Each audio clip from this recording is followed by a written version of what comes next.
What's going on, world? It's your boy at Big Game James _36, and this is Big Games BS, part of Den Media Group, brought to you by ABC Fine Wine and Spirits and Dehumidor.com.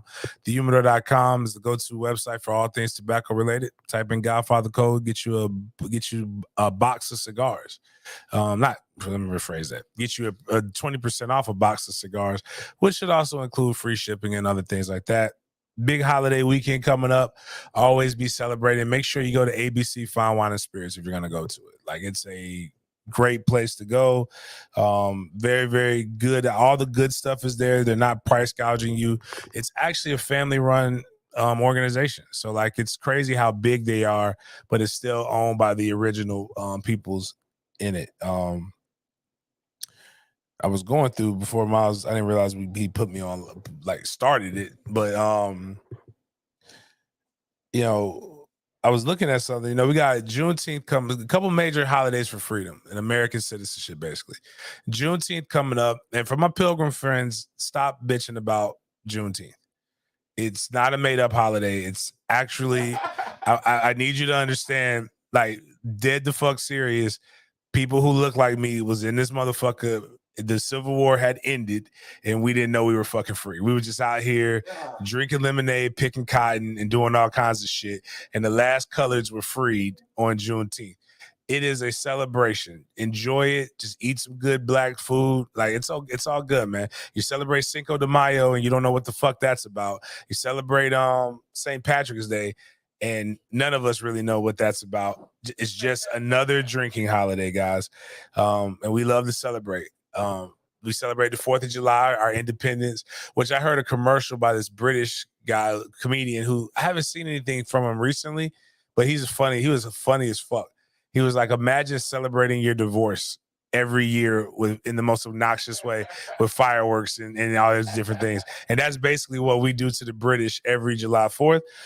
I say all these things, all of this stuff, you need to be going to ABC Fine Wine and Spirit and buying your stuff. Like, it's just other reasons to celebrate. I was listening to this thing. Again, I'm going Facebook on this day. I had some really good shit on this day over the past few years, but the world is tough enough than creating your own problems. Like, then to be just enjoy life. Like, y'all, so many people, so many boogeymen are being created every day that we just need to vibe. But I saw this quote, though, too. This is what I was going to read to you before we got on here. But one of my favorite TV shows is Modern Family, because it shows me how white people live in a fictional way. Reba, too. I love those shows. You know what those shows show me? White people have the same problems that we have. It's just an American thing. Like, and that's what I love about my show. I try to connect the stuff. So, like, when I see black people say, we don't do, like, that's the problem with us right now. I'm like, y'all do know white people do that shit too, right? Every culture does the exact same thing. We have Reba's the worst. Reba's the most dysfunctional family I've ever seen. Reba's basically the side bitch, but married. But whatever. But Jay, who was Al Bundy, and I'll never remember him as anything other than Al Bundy on Married with Children, one of the greatest sitcoms ever. You know, I couldn't get into Friends because, like, Friends is just too fictional. New York City is probably one of the most diverse cities in the world. Yeah. And you can barely find black people in that show. But then again, I watched Seinfeld. Yeah. Which one of the funniest episodes of Seinfeld is when Elaine was dating the guy who she thought was black, but he was white. And he thought he only dated her because he thought she was Spanish. And then he was like, so we're just two regular white people? And so, like, she was like, why do you keep taking me to these Spanish restaurants? She's like, because I thought you were black. And black people like Spanish food. And he was like, I thought you were taking me to these Spanish restaurants because you were Spanish. He's like, so you mean to tell me we're just two regular white people? He's like, yeah. You want to go to the Gap? Yeah, let's go to the Gap. But Jay said this about America, and this is what I wanted people to realize. And it's nothing wrong with our exceptionalism, but this is the truth. What makes us exceptional is this quote.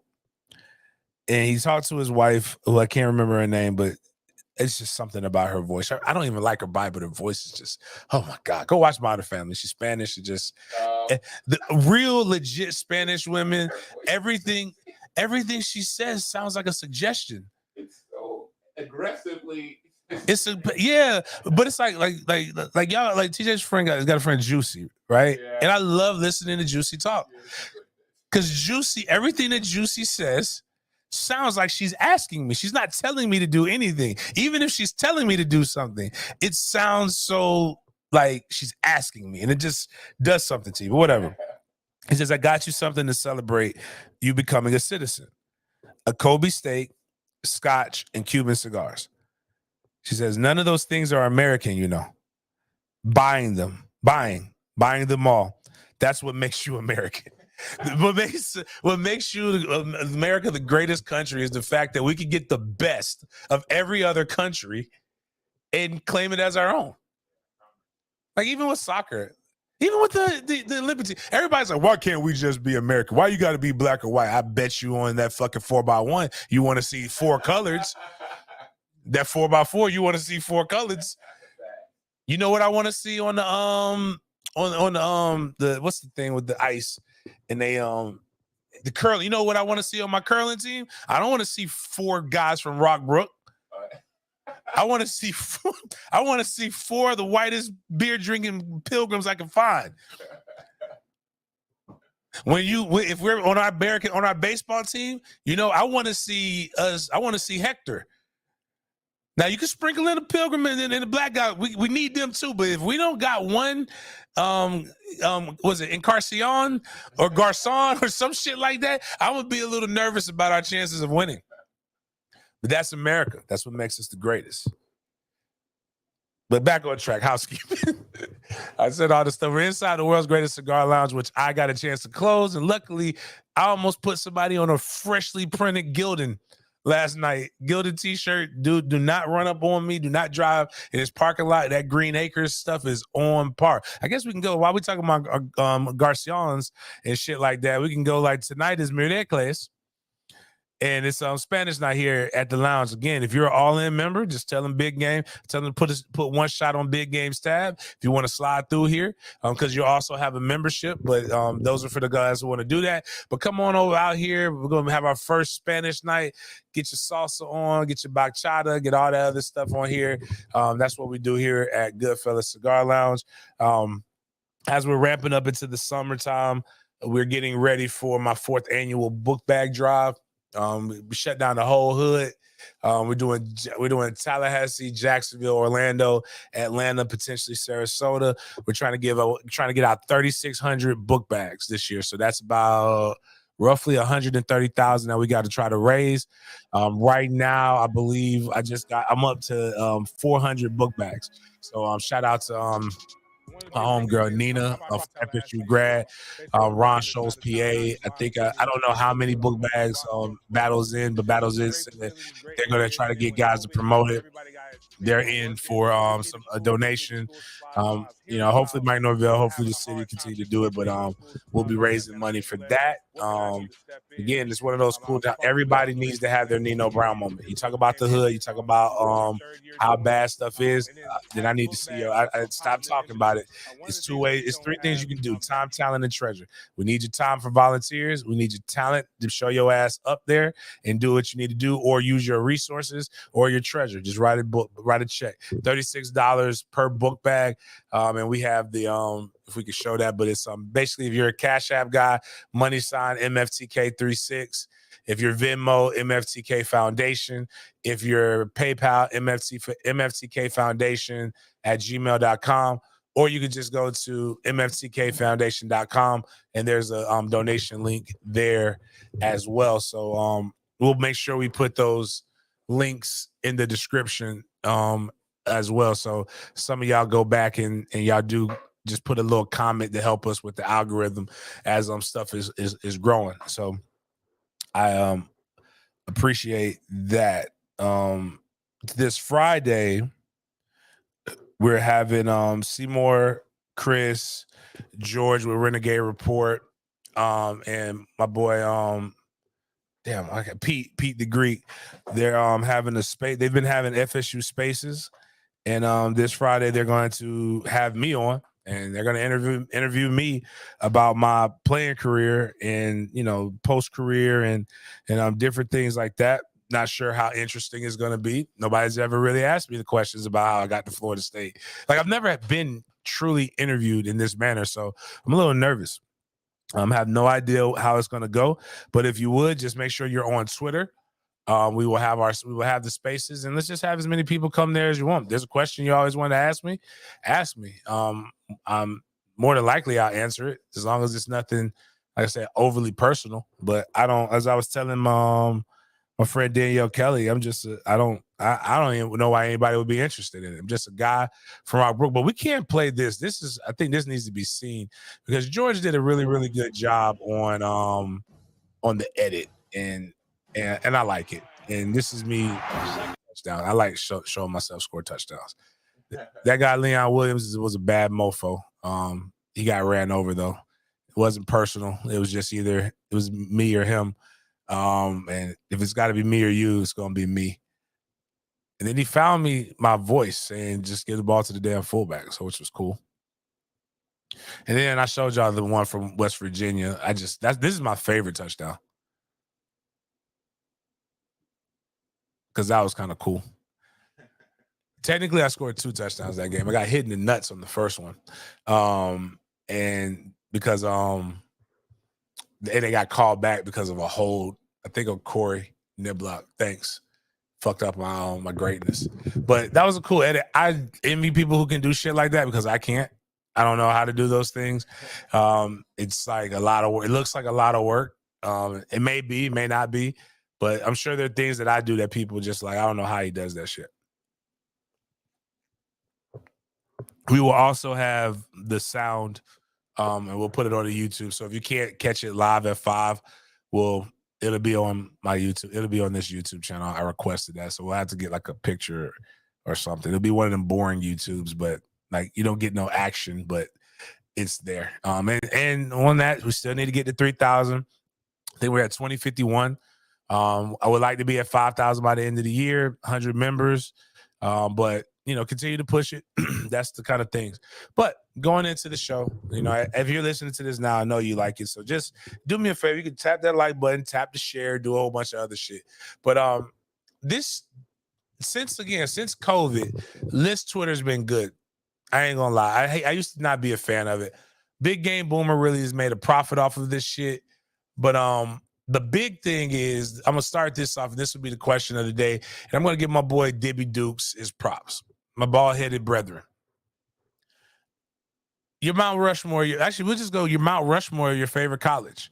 Who are the top 4? Dibby put Prime Time, he put Marvin Jones, Charlie Ward, and Dalvin Cook. It's hard to argue those. Dalvin Cook is one. I think Dalvin Cook's the best running back in FSU history, even though he wouldn't be the running back that's on my Mount Rushmore.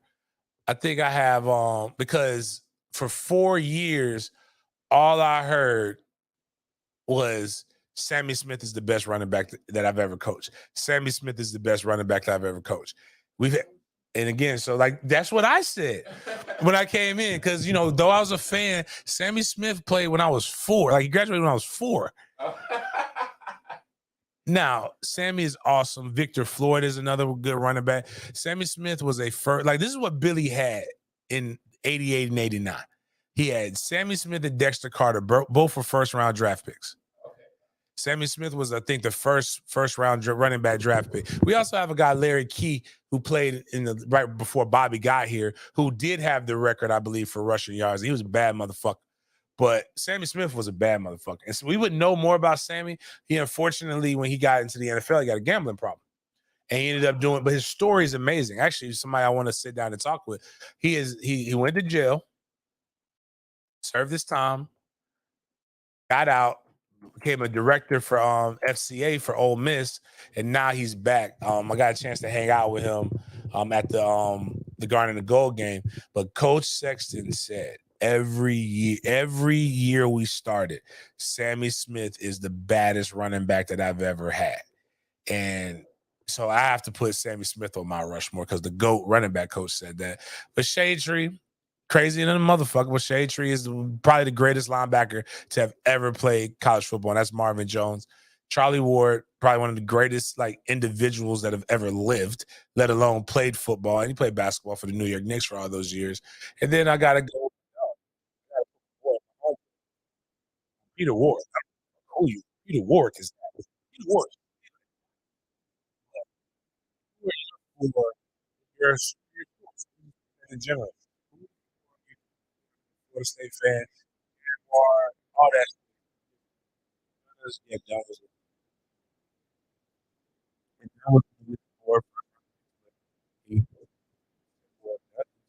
And did he ever give them something to see?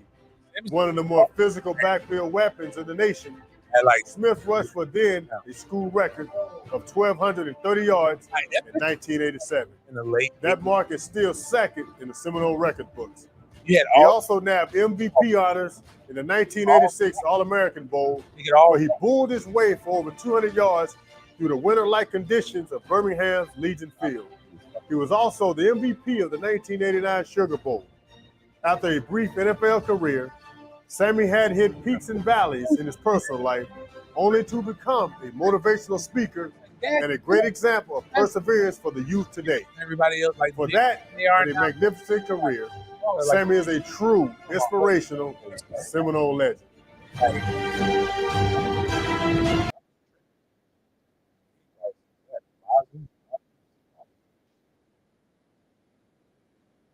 God, I'm gonna whoop his ass one day. That motherfucker finds a different way to like kind of like call you old or kind of just like throw shade.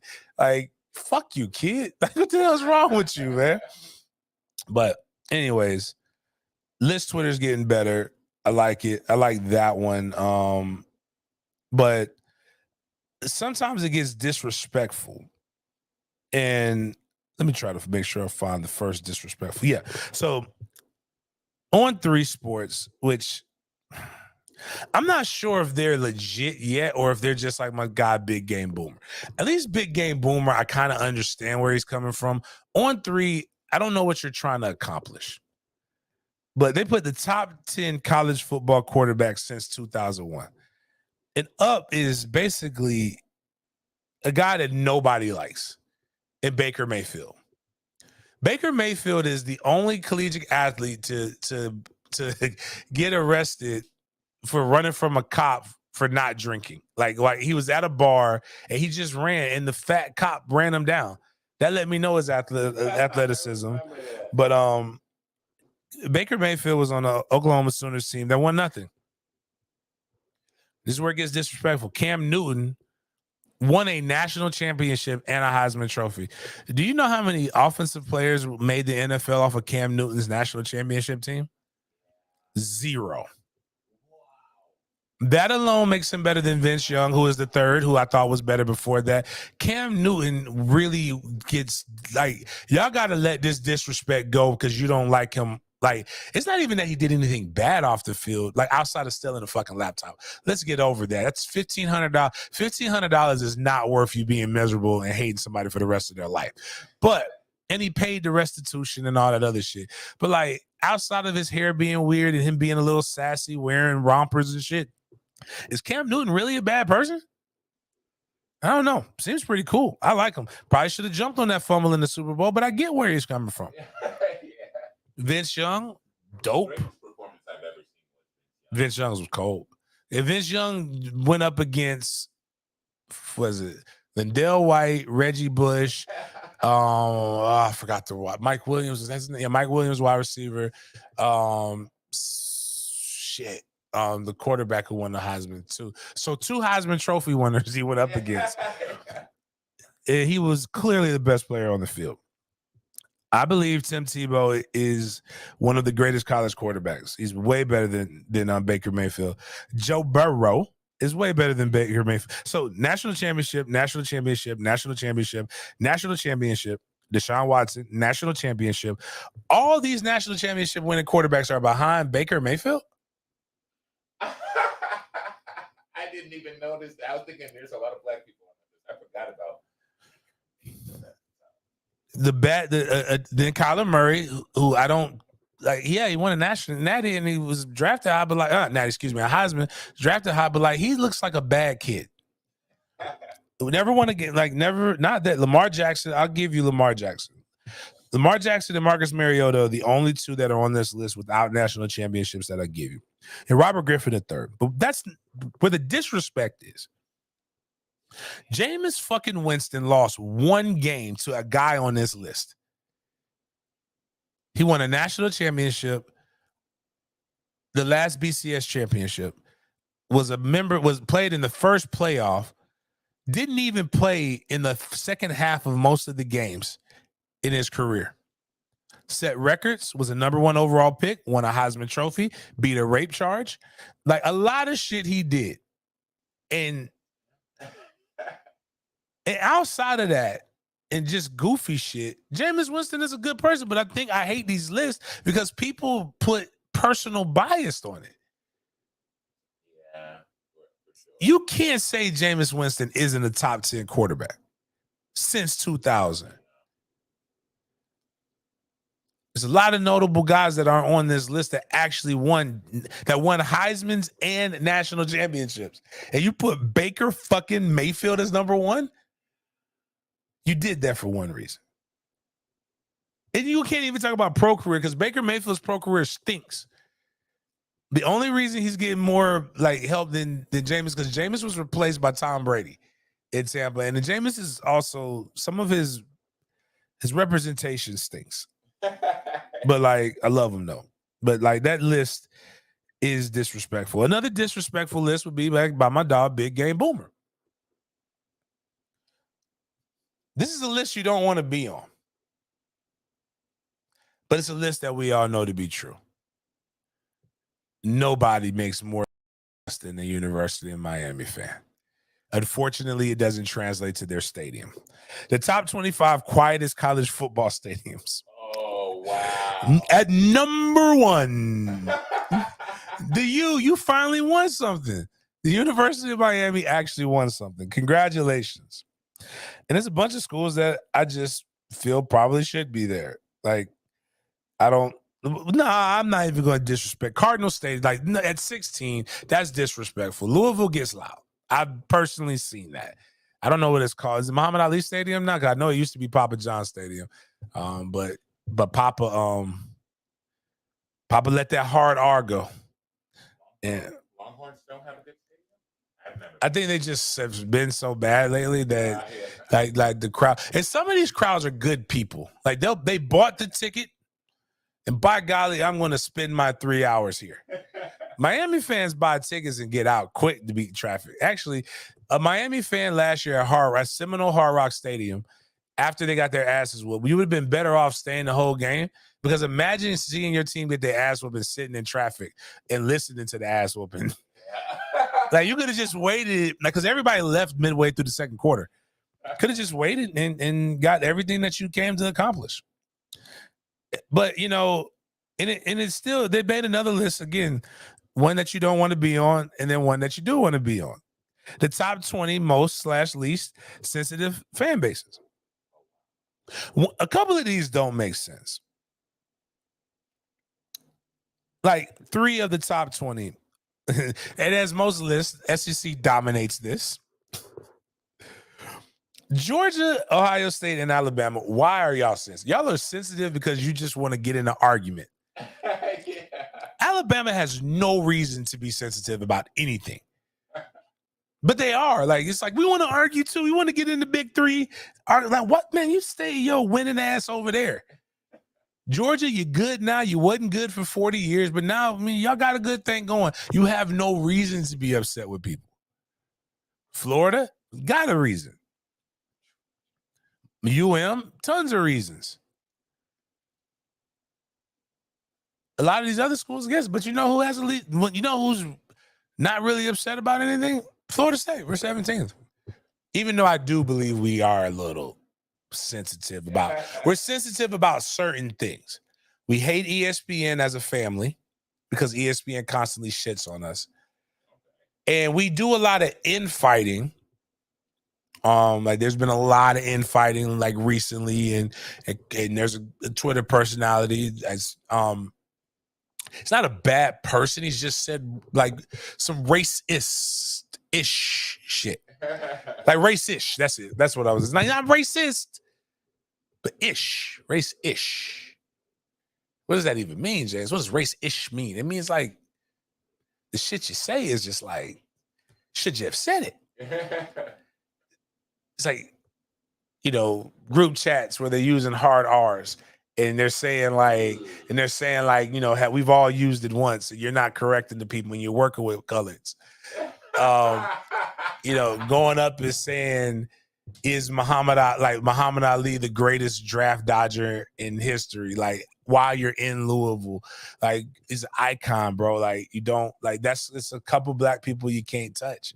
Muhammad Ali is one of them. Like, it's like making it like it's the MAGA crowd isn't a race, but let's just use MAGA as a race, right?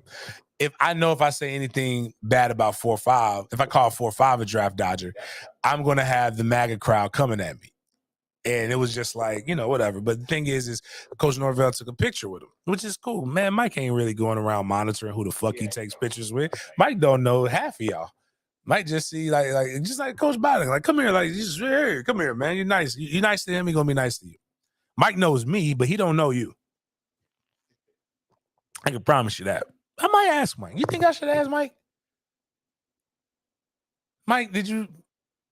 No, I'm not gonna, because then you already think I'm petty.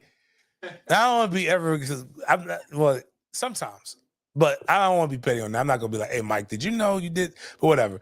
But that was a list where we are a little. I'm gonna say that one was a little bullshit. We do get sensitive at times, but it's cool.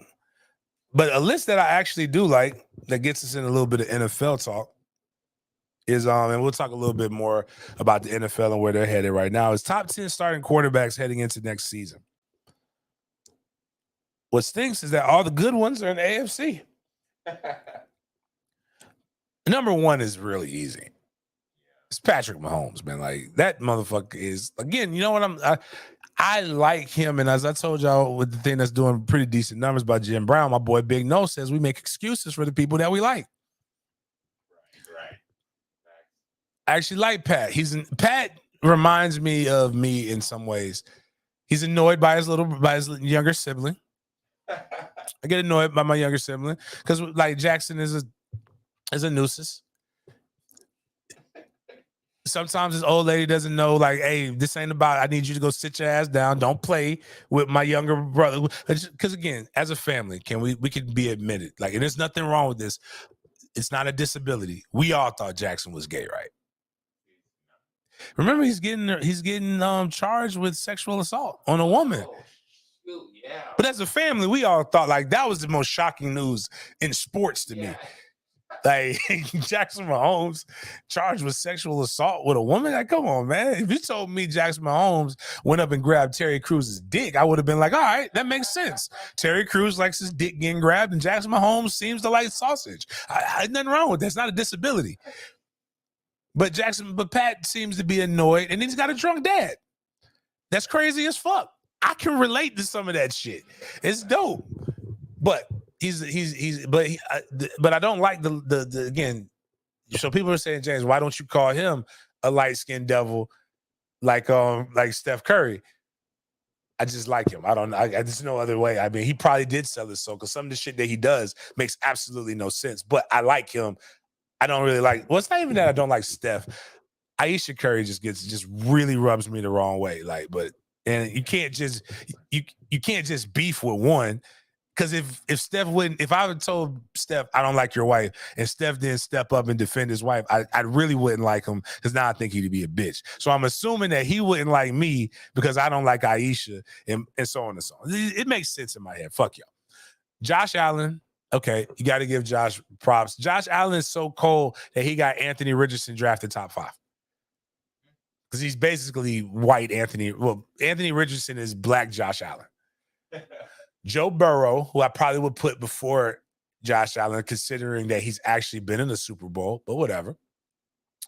Justin Herbert might be the only person that I would put lower, because, all right, bro, you got to win eventually, dog. Like, come on, you lost to the Jacksonville Jaguars when they spotted you like 4 touchdowns, bro. Like, come on, dog. Like that, you lost, and that's why Trevor Lawrence should be higher. Aaron Rodgers is on this list. It's like a lifetime fucking achievement award.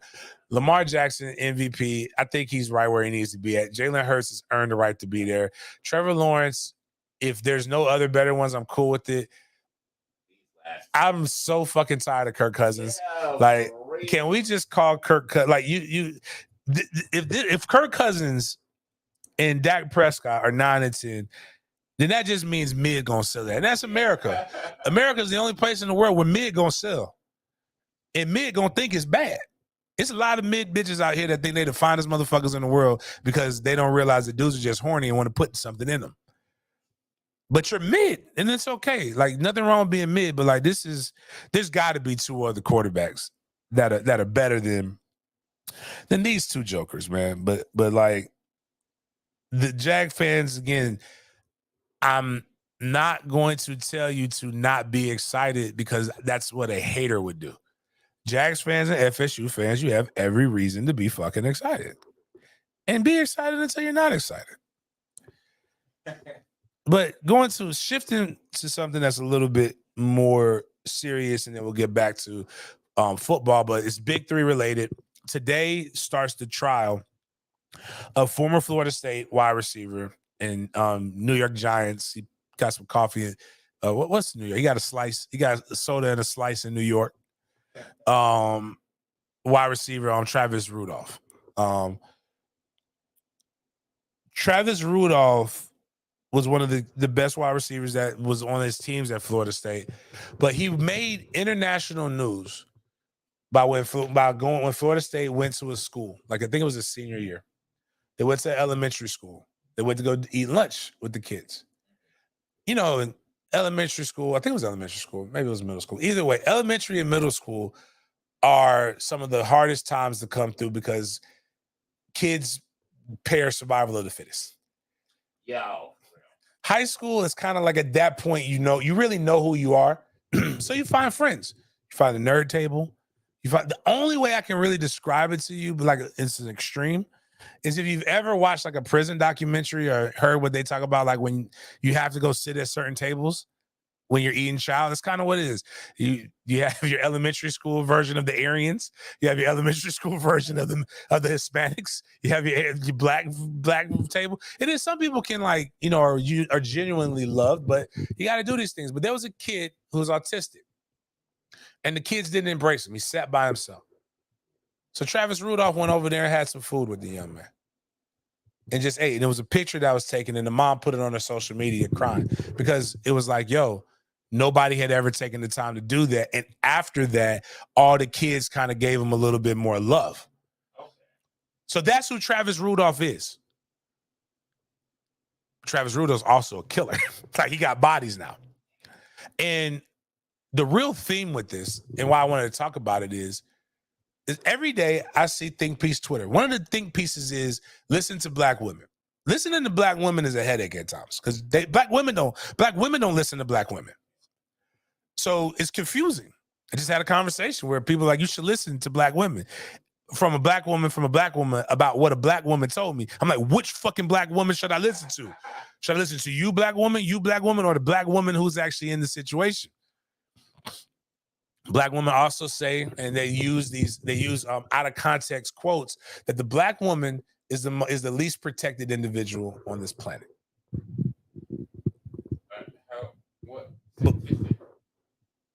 Come on, man. Statistics don't matter. It's how you feel. But but what happens is, and I tell a lot of people, because rape and things like sexual assault, domestic, and they like to put it towards men without looking at the statistics that state that same-sex relationships have just as much domestic, have all the same issues. So it's probably ain't shit people don't have a race. Ain't shit people don't have sex. Just ain't shit people ain't shit. But here's what happened. Here's something that does happen. And we all know it happens. We don't need statistics for this. Girl gets hit.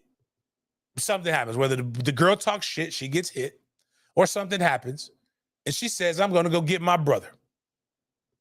Or I got something for you. So she goes and brings another individual who had nothing to do with this situation into a situation that is already escalated and has propped them up to where we know there's a high propensity for violence. We don't just see it in the real world, we see it in the movies too. If you go watch The Wood, that girl went and got that man squeezed her booty, and instead of her telling the teacher, she says, I'm gonna go get my brother who she knew was a gangbanger. And now, granted, that young man stood up for himself through the first punch, but then got his ass stomped. There was violence that went there because she just got a little booty rub where she could have went through the proper protocols and got that shit eradicated.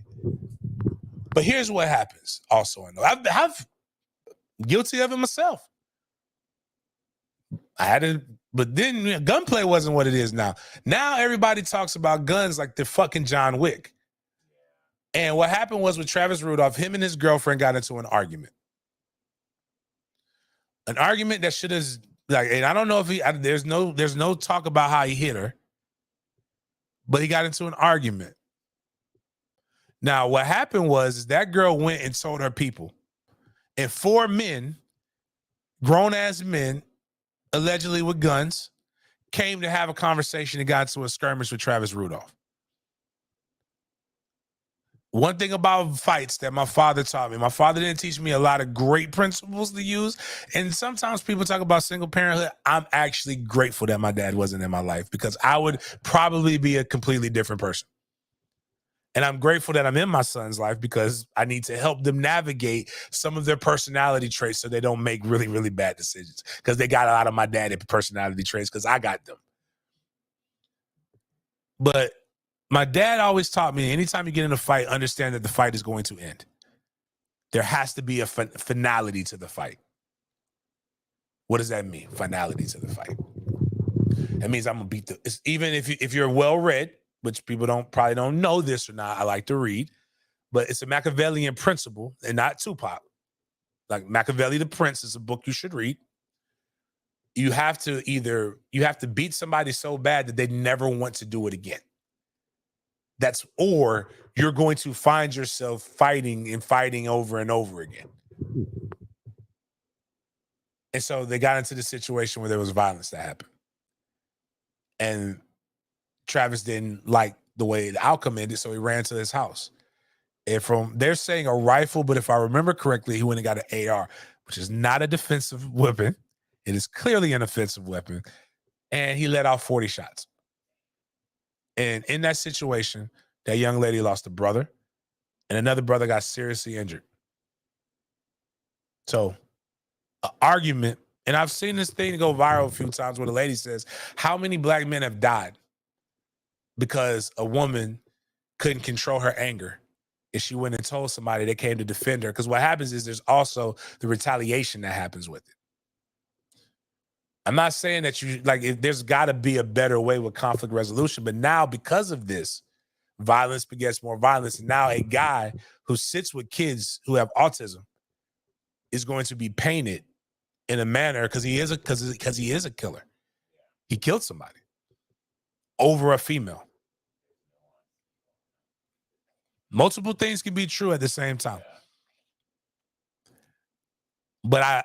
But what's crazy is we understand that, but he's probably a good person I don't think he's a bad person, is going to go to jail more than likely because he broke a lot of rules that you're taught if you go to Green Acres and get your fucking and actually take a gun safety class. Don't let this shit that Ron DeSantis got going on here fool you, where you could just walk in and get a fucking gun and then think that you're John fucking Wick. That's not how the world works. This isn't SYG. This is not Stand Your Ground. Because in that, he was outside, got in a fight, he fled indoors to get his gun. That's one of the rules. If you can run and you can flee, you are no longer in an SYG situation unless they chased you into the house. They jumped him, and he went to go get something. Came back outside. They were still outside. And then he let it go, and they were driving off. You cannot shoot somebody while they're fleeing.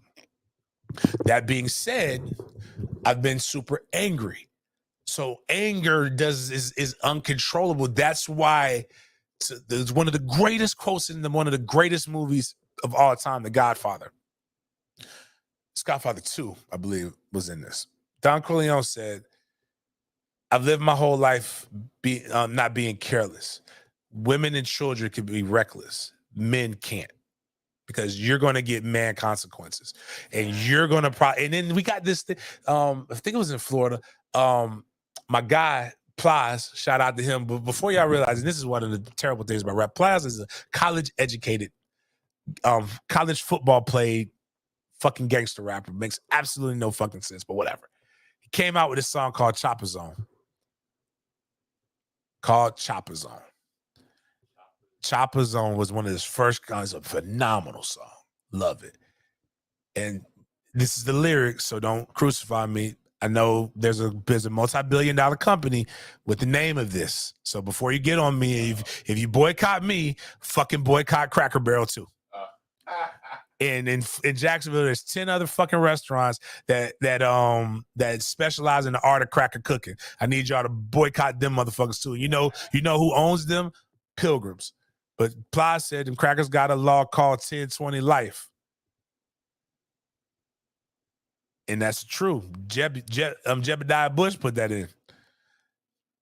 You get 10 years if you commit a crime with a gun on you. It's a mandatory minimum. You get 20 to life if you shoot a gun in the commission of a crime. You don't have to kill anybody. You just shoot that motherfucker. So it's been that way here since my whole life. I remember when they put it in there. But the reality is, in all of this, cooler heads should have prevailed. Don't get your brothers.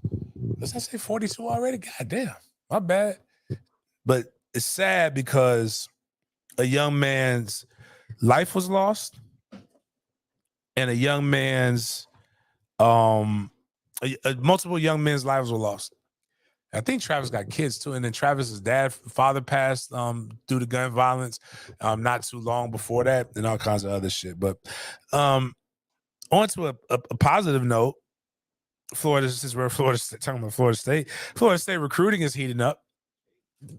247 has this thing called the class calculator.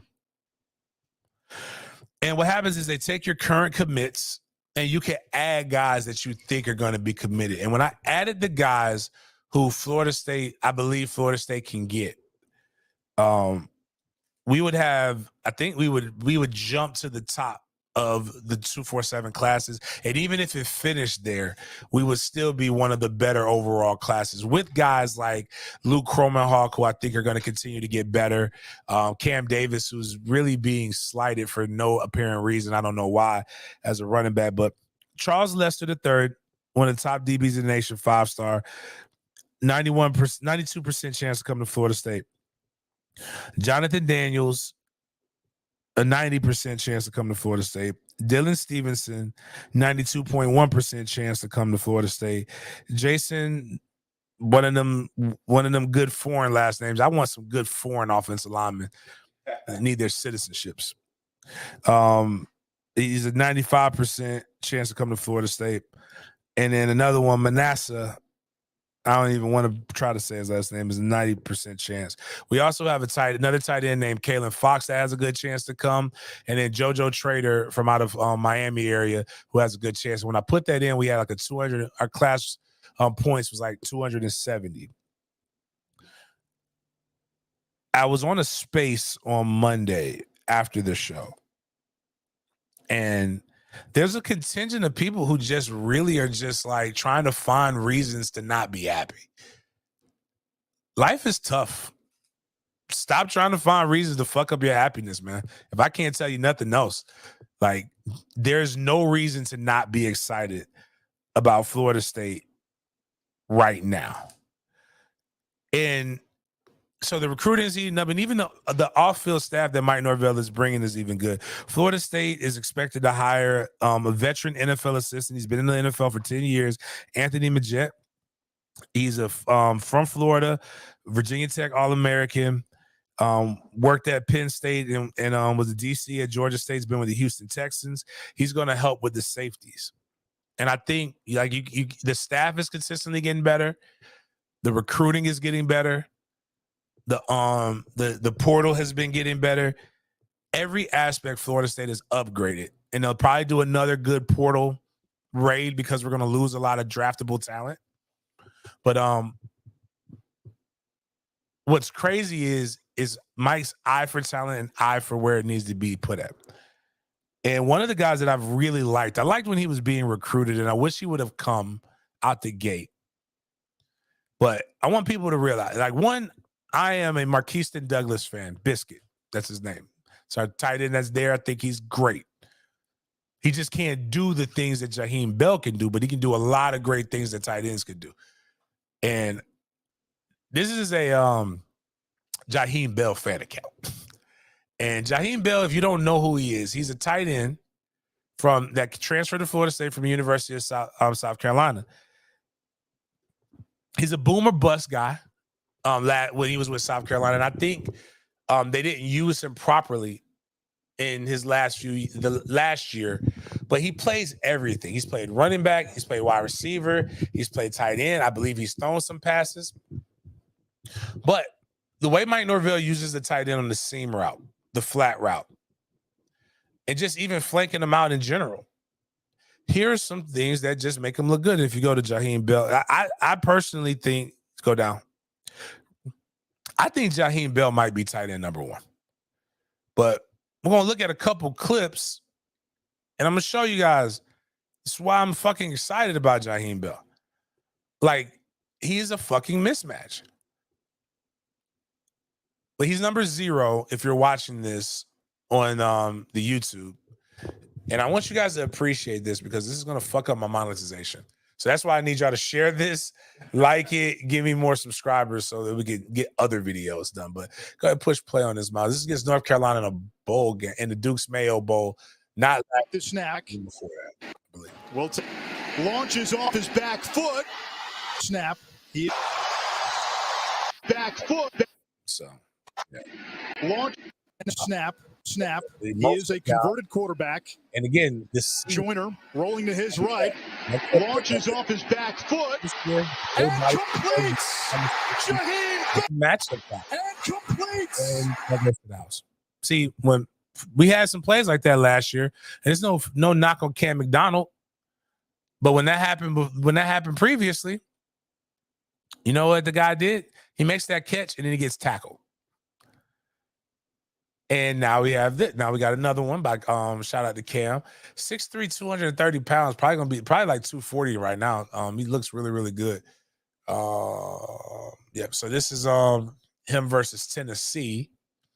A team that everybody, likes, whatever. This is last season. Go ahead, push play.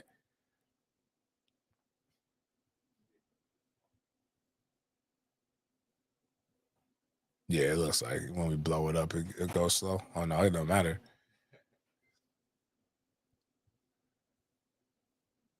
I think they show it twice, so just kind of just dub it. Nah, it's going to just do that if we just let it. This is some BS. Messing up my mojo. We'll try to see if we can get that fixed because I got him on my phone. That was the second play, right? Yeah, so Jaheim I think he runs a flat route on this. So he catches it, 2-yard route, and he turns it into a touchdown, a 25-yard touchdown. That's something that we only have that with running backs, but now we have that with another tight end. That's a weapon. Draft guy Jared put up his favorite play of Jaheim Bell against Vanderbilt, but again, another seam route. Just right down the middle of the field. With that, you have to keep. So with Keon Coleman, with Johnny Wilson, Portier, a bunch of other people, you have to be honest. And you have to ask yourself, do you want a linebacker covering this guy? Or do you want a safety covering this guy?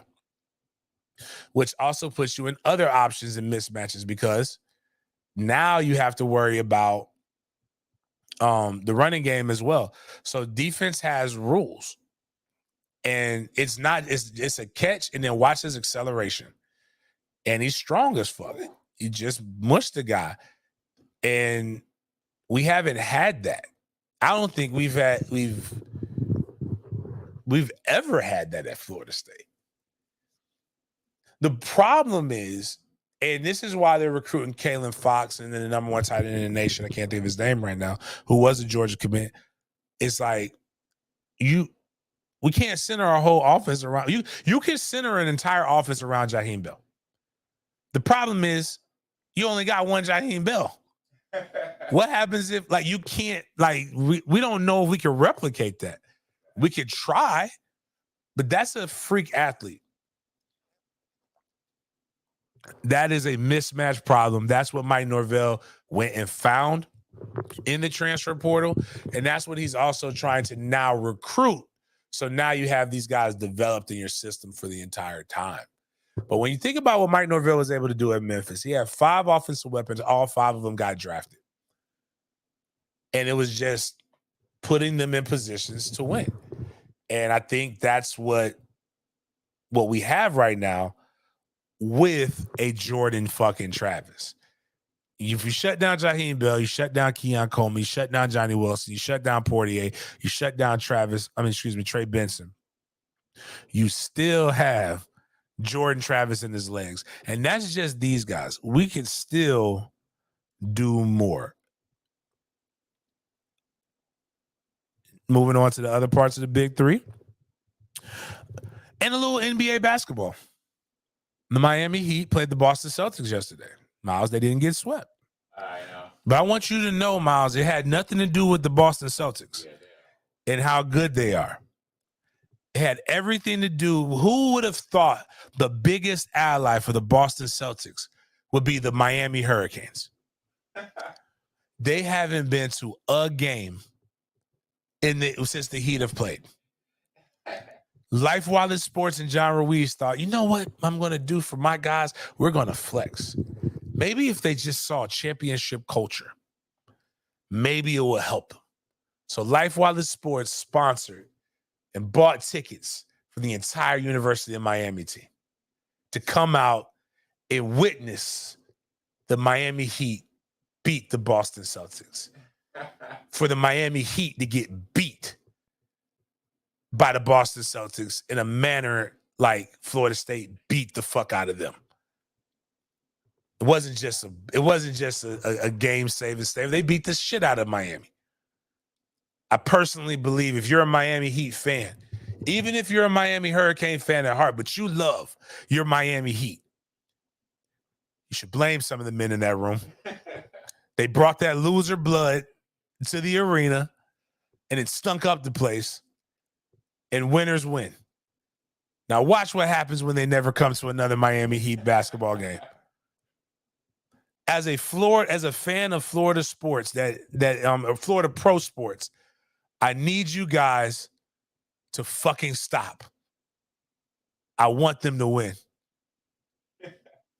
I want them to win because I might be able to go to a fucking Heat finals game. I have friends who can make things happen.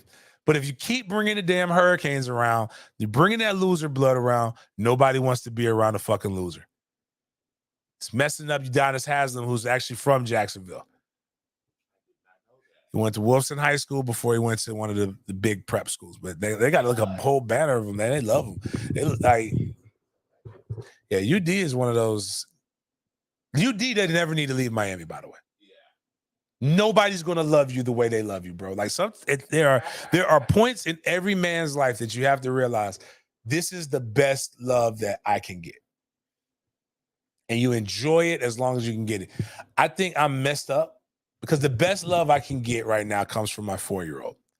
He told me something on Sunday, and I thought about stopping everything that I was doing. I wasn't gonna take Trey to the football camp because Kai said, "Dad, don't leave me. I'll give you hugs and kisses." That was pure love. Then when I had to leave to come close the lounge, he said, "Dad, you're leaving again? I'm going to miss you." I said, "God damn it. That fucking makes it hard to leave." Udonis Haslem's, the Miami Heat love him like that. It's hard to leave that, man. I'm telling you, the good women, you want to know the secret to keeping your man happy? Love. Like, not love like you reading them fucking books and shit. Like, true respect, adoration, and appreciation. That's what Udonis Haslett gets. And, you know, the show went a little longer than I want, so I got some talking points. I may have to do a whole NIL show because they got new NIL legislation. One of the wildest, I'm going to read this quote, and then I'm going to call my guy, Pete, to come on, and maybe we'll just do a show because he's one of the most educated people when it comes to NIL legislation that I know. But basically, the NCAA has, and this is how I know this is how politics works. Some of you guys don't know this. But what happens is rich people, like, this is why they don't, when I tell you, both sides ain't shit. Listen to me. I'm telling you, as a guy who loves you, both sides ain't shit. Unless you got money. If you don't have money, I promise you, vote in your best interest. Like, stop it. You're not going to come. Statistics say you're not going to come from the bottom. Like, vote in your best interest. I'm with you. But I can go to somebody right now, give them $20,000. Say, I need you to sponsor a bill to make sure for us to have cigars on college campuses for games, for me to be able to sell cigars. And if I can make sure that person's going to get a kickback and a percentage of it, they're going to push it. And I wouldn't do that unless I already had a handshake agreement with certain colleges, right? So that's how a lot of this stuff happens. So the NCAA is a governing body that has people that damn, I'm trying to remember the name of it, just escaped me. But lobbyists. That has lobbyists. So their lobbyists have lobbied, which a lobbyist's job is to go and talk to the respective politicians. And there's a federal bill being proposed that would help the NCAA with what they need to do. They will allow NIL deals, which is already there, give NCAA legal protection, say athletes can't be employees because they're afraid of that, because that brings about other things and taxes and stuff that they can do, but they just don't want to. But here's the wild part. Create a regulatory body to enforce rules about collectives, boosters, athlete endorsement deals. To create a regulatory body. Create a regulatory body. That is very important because Andy Staples asked this simple question. So the NCAA, a regulatory body that everybody has decided to go up under, is asking the U.S. Congress to create another regulatory body. Like, and this is what I need to care about. Are you listening to yourself right now? Like, do you hear yourself speak? You are a regulatory body. You have rules. You can enforce rules. You're choosing to not enforce rules. And what's happening is you are playing like the little bad athlete kid at the block whose parents bought them the new basketballs and nobody else has one. You lost, you're getting your ass whooped, and instead of sitting there and letting the rest of us hoop, you're taking your ball and going home. Or you're asking your daddy to do some shit. And what we're doing is we're and they're going to the conservatives, which the only people who I know who want more government, who are supposed to be anti-government, is conservatives. I don't want more government. I want them to leave me and my money alone. But right now, that's not the cool thing because the little kids are out here making some bread and it's not fair and balanced anymore. But it's always the kid. It's always us. It's always the athlete they're protecting. But when you look at it, who they're protecting is their pockets. That's what I'm thinking. Has any athlete complained about being adapted? No. Yeah, I haven't heard anything. No more than any other person with a marketing deal. You know how many marketing deals? Let me tell you how unfair marketing deals are sometimes. Now, when it's Nike and it's some of the big ones, like, it's worth suing, right? But like when it's like let's say it's a 48. Let's say it's 2,000. Let's even go. It's a $4,000 a month contract, and I have a year contract with somebody. They can just decide to not pay me. Now, it would stink. It would suck.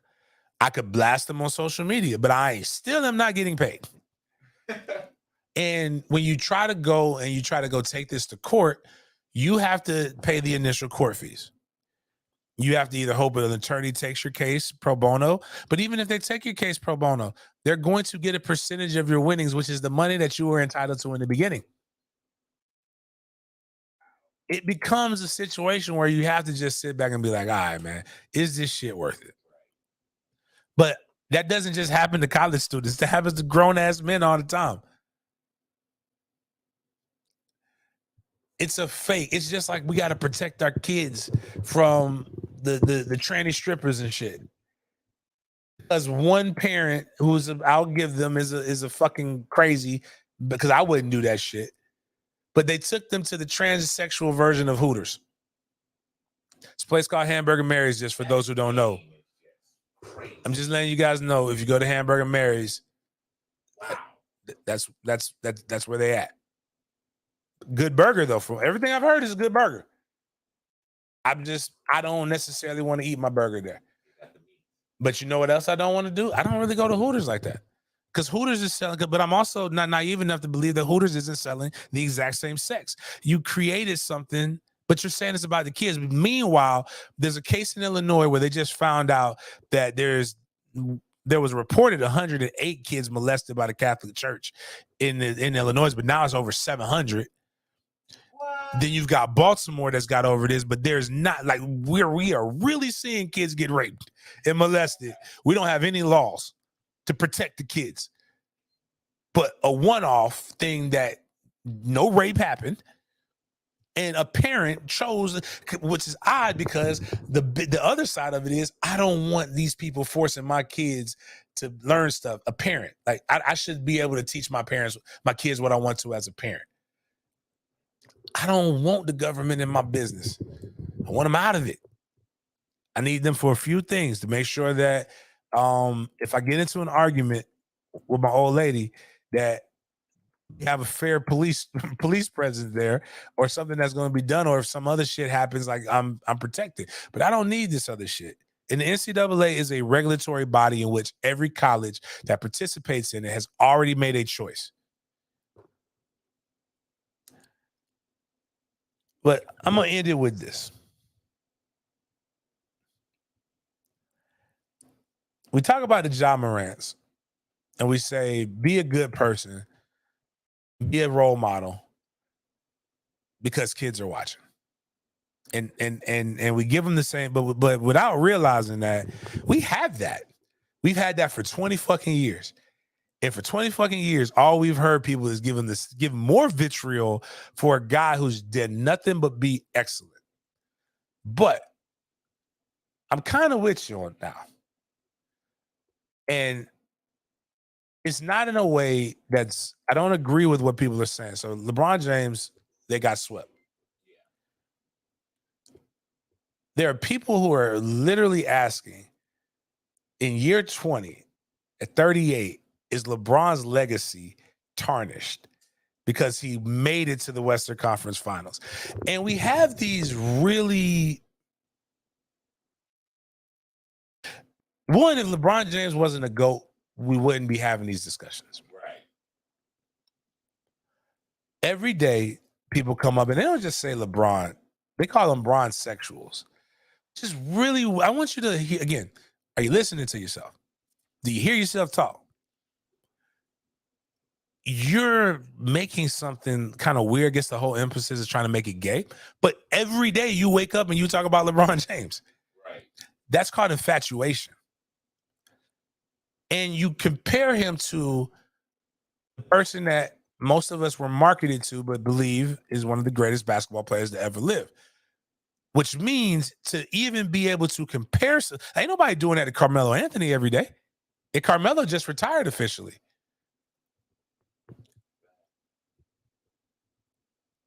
And what happens is people try to create these false narratives. They say 6-0 because Jordan is 6-0, and they talk about him. Did you know that Jordan isn't even the most, like, that's not the greatest finals record ever? You should know this, Miles. And what disappoints me is I got some friends who are Boston Celtics fans that don't know this, that don't hype this guy up. And I know why. It's racism. He's white. Nah, Nah, it's not even Bill Russell. It's John Havlicek. Yeah. So I want you to read. I'm going to just read these stats, and I want you to let me know. You have an 11-time All-NBA versus an 11-time All-NBA. 13-time All-Star versus a 14-time All-Star. So that guy Jordan has it right now. 8 titles. 6 titles. 26,000 points in an era that didn't have the 3-point line. 32,000 points in an era that had the 3-point line. 8,000 rebounds to 6,000 rebounds. 6,000 assists to 5,000 assists. 31 triple doubles to 28 triple doubles. 8-0 in the finals versus 6-0 in the finals. Who's greatest? Based upon the metrics that everybody uses, John Havlicek is the greatest basketball player to ever play. A white man. For the Boston Celtics. It's not even, it sounds like if I say that right, you're like, come on, James. But we forget, we talk about LeBron getting swept, and they say MJ's never, somebody put that MJ never lost a 7-game series. And I said that's because Bird beat the fuck out of him, and and it was best of 5 then. He only needed 3 games to beat the shit out of Jordan. It was when it wasn't Larry Bird, it was Isaiah and them. Then they broke up the bad boys, and then they started doing some things. And that's not even disrespecting him. Actually, one of my friends truly disrespected Jordan. Actually, I'm gonna read the disrespect. Like I even had to tell him he's diabolical for what he stated. But when you think about it, this is why people say MJ played against plumbers and electricians. Shit, I can't even remember. God damn it. And he brought up, I gotta have it in here somewhere. It was I had to call this man diabolical for what he said. Yeah, here it is.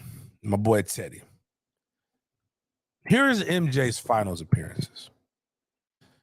His first championship against the Lakers. We know that's a historic franchise. Not Kareem's Lakers. Magic, when he announced he had AIDS. You beat Magic Johnson with no immune system. They didn't have James Worthy or Byron Scott the entire series. Magic, people talk about LeBron getting whipped by people, right? Magic with no immune system was beating the fuck out of MJ. Do you know what they did? They switched. They put the greatest defensive player that Phil Jackson says he's ever seen, arguably one of the best players in the NBA history, Scottie Pippen, on him. And that's when they started winning. That was the first one. Doesn't matter, you still won. Portland Trailblazers. The only player that they had on that team was Clyde Drexler. Clyde Drexler, who ended up winning when he left to go join the super team with the Houston Rockets. Yeah, everybody hates LeBron for that.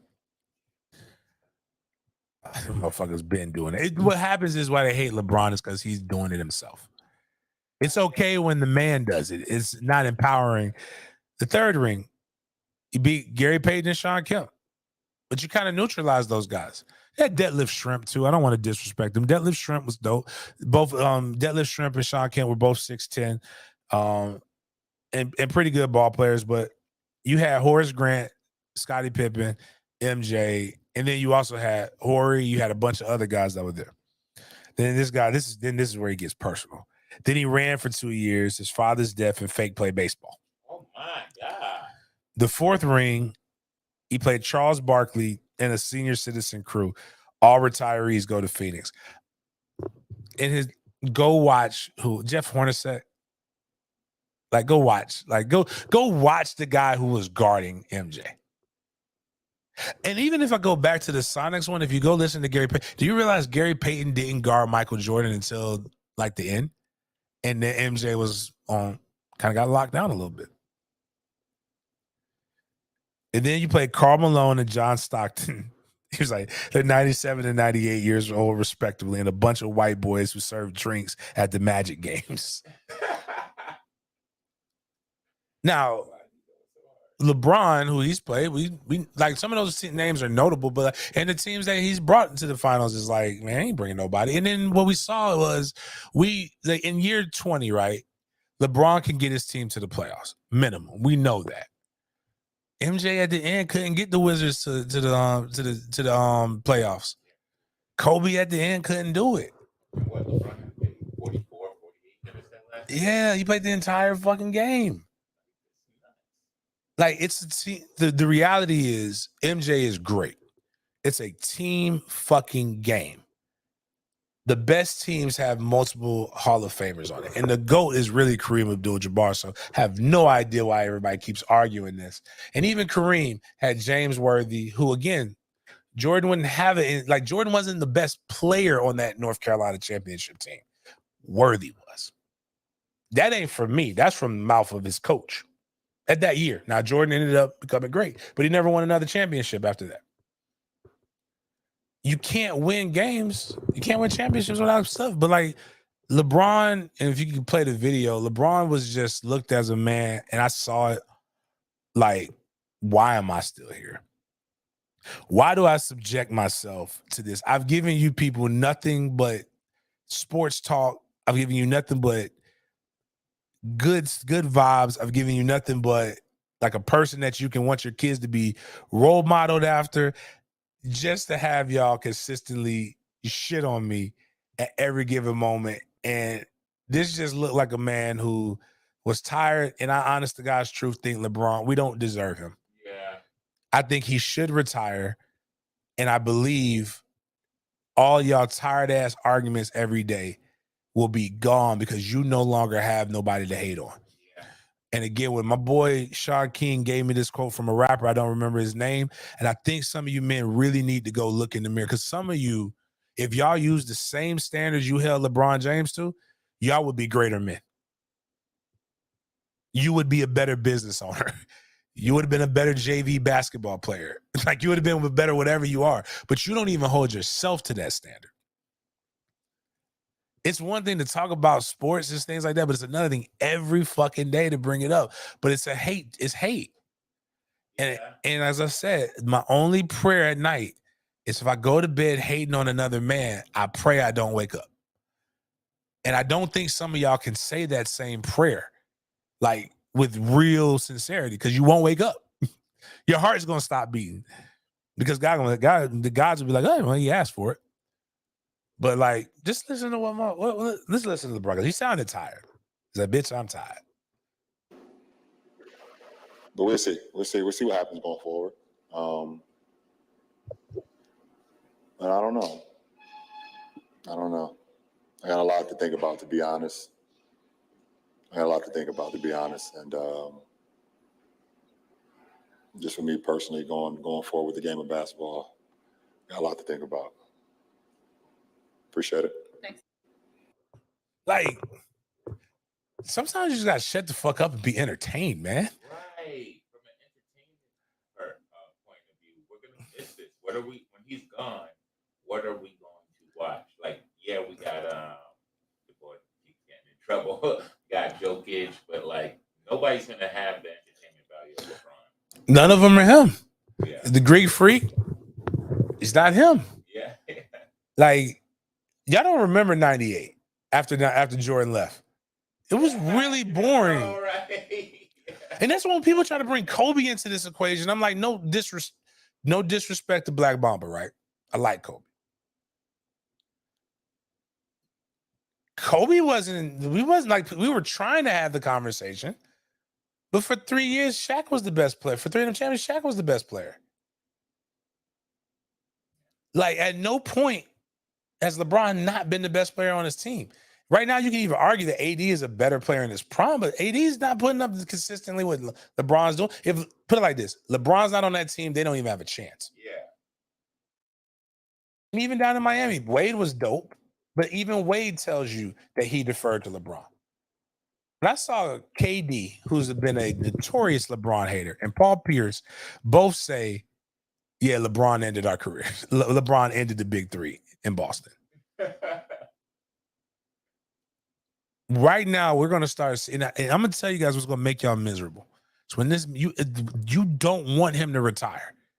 Because you know what's going to happen when he retires? Is what's starting to happen now. We played the clip last time where the guy said, yeah, LeBron basically ended my career. You're going to see Lance Stevensons of the world come on podcast. He'd be like, man, I wish I never blew in that man's ear. If I didn't blow in his ear, maybe he wouldn't have been so mean to me. And he was so mean and he beat the shit out of us after that. You're going to see, I forgot the other guy who like tickled his butt or something like that and got him mad. It's like, you're going to realize that all this man did was play at a high level and be an ambassador. Now, there are things that I've heard about him, but I can't substantiate those things. It's rumors. But they're not even those that aren't bad. He's cheap. Nothing wrong with being cheap. And maybe, there's some rumors about him and that he like that Savannah gives him the opportunity to have a what do they call it? A hall pass every now and then. They ain't got shit to do with me, basketball, or more my community. The man built a fucking school while he's playing. Right. And those are rumors. We don't know if they're true or not. And if they aren't, it's the coldest pimping ever. He should get more props for that.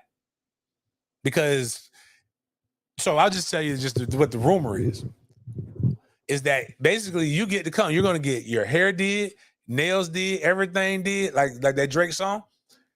You're going to get fed well. They're going to come, but the first thing they're going to do is take your phone. So you're going to live a whole day, potentially be with the king, dressed the way he likes, and nothing to show for it. So if he is doing it, it is some great pimpage. That's that part. Like, we don't know. Like, did it really happen? We're going to miss LeBron when he's done. We did not miss Kobe. That's the truth. You know why we didn't miss Kobe? Because of fucking LeBron. That tells you how great LeBron is. LeBron was in rap songs. I remember Big Sean's first album. He had this song. He had a bar. Everybody knows I'm coming soon, like LeBron's ring. Nobody ever put Kobe in bars like that until later on. But like, again, it's just his greatness, man. But I say all that to say is just appreciate what you got, because we don't know how much longer we have this. I would love to see him get a chance to see Bronny get drafted. That would be cool. Because just imagine that. Like, he's not even a bad dad. Remember what we said about grading good men? He's been right. The line pretty like he's like seems to be both. Yeah. And just think about it. Some of y'all literally wake up and your entire social media essence is to bash him and compare him to people when there are people that you truly should be comparing MJ to. And that's Jeff Havlicek. What was it? Make sure I say his name right. Jeff Havlicek. You never talk about that. Mike from Mike and the Mad Dog always brings him up. Or Mad Dog. I'm just saying, dog. It's a white man out here that got better numbers than MJ. and it is not Larry Bird, and nobody talks about him. That is disrespectful. But again, I didn't even think about, man, MJ beat AIDS Magic Johnson. He could not touch Magic Johnson when he didn't have AIDS. Like, when you really go back and look at it, it's still impressive though, because to win that many championships is tough. Somebody has to win it, right? Right. But when you think about it, like, damn, did he play anybody with AIDS? Like, what was the AIDS version? Like, LeBron only has 4, but who was the AIDS guy that he played? He played against the Golden Skin Warriors. And they were the best team in the NBA at that point. They had prime no, they didn't have KD. They had the ugly dude. They had Steph in his prime. They had Clay in his prime. They had Andre Iguodala, who was one of the best 6 men. And he came back 3-1 and beat them. And all y'all talk about is a shot that kept them in it, but like that wasn't a super team. I damn sure know like Dirk was Dirk. He had healthy Dirk, and Dirk was out here. And we don't talk about the power. How there was a powerful black woman behind Dirk Nowitzki. That man went to every game with a fucking to-go plate. Do you know how do you know again what I'm talking? What I was just talking about. You want to make your man feel good? You want your man to win championships? Give that motherfucker a styrofoam plate with aluminum foil wrapped on top of it of a home-cooked meal. That man Dirk went in that bitch and was letting his nuts hang on his teammates. All them black people, and he's like, look, I'm a foreign white man, and I got a bad bitch that's cooking meals for me, and I could bring it to me. That alone should be like Dirk needs to be in Black history. Like that's more powerful than having like an actual immune system. His immune system was stronger. I know that man had some ginger and some sea moss gel. This is before MJ beat Magic before he knew about sea moss and Dr. Sebi. But anyways, I love MJ. I appreciated being able to, my era can say, I got a chance to see the end of Kareem. I got a chance to see a little bit of Magic Bird. I got a chance to see MJ. I got a chance to see Shaq. I got a chance to see Kobe. I got a chance to see the big fundamental. Tim Duncan. I got a chance to see Akeem Olajuwon. I got a chance to see LeBron James, who's my age. I implore some of y'all, get off y'all bed and try to go jump and grab a rim, and then just once. And imagine doing that shit for 48 minutes. But anyways, man, appreciate you guys.